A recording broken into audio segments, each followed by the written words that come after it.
Ravi sir, మీ చెయ్యి ఎలా ఉంది?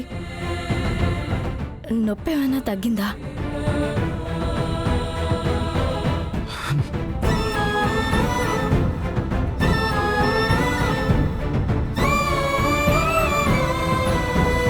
ఏంటిది?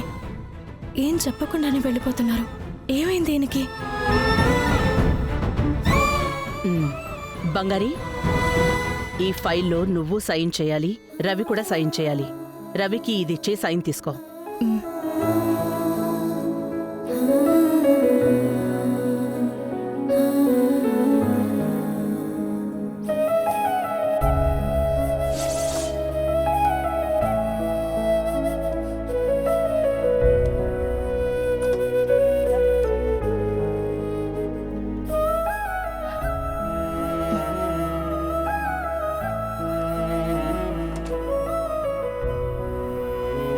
రవి సార్,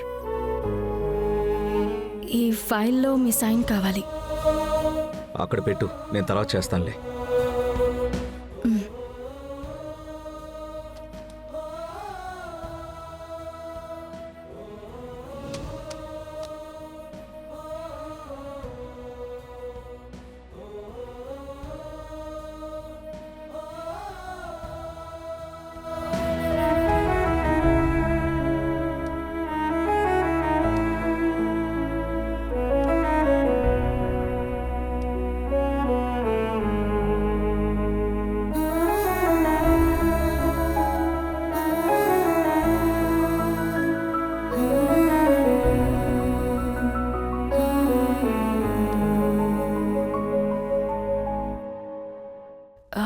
సార్, ఎందుకు నాతో మాట్లాడడం లేదు?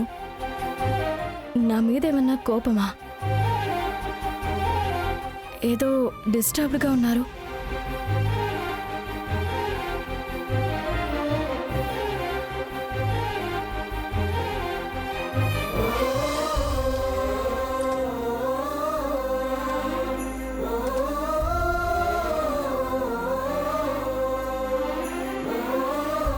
ఏంటి బంగారి, మొహం చూసే మాట్లాడడం లేదా?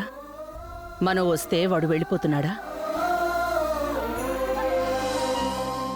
రవి అంతే.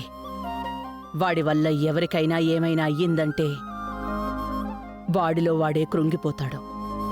జరిగిన దానికి తనదే తప్పు అని బాధపడిపోతాడు. వాళ్ళని ఫేస్ చేయడానికే భయపడతాడు. వాణ్ణి ఈ సిచ్యువేషన్ నుంచి బయటికి తీసుకురాగలిగితే కంప్లీట్గా మారిపోతాడు. కానీ అదే పెద్ద పోరాటం అవుతుంది. బంగారి, నువ్వే తనని సరిచెయ్యాలి. తన బిహేవియర్ చూసి నువ్వేమీ తప్పుగా అనుకోకు. చచ్చా, అలాంటిదేం లేదు జాన్సమ్మ.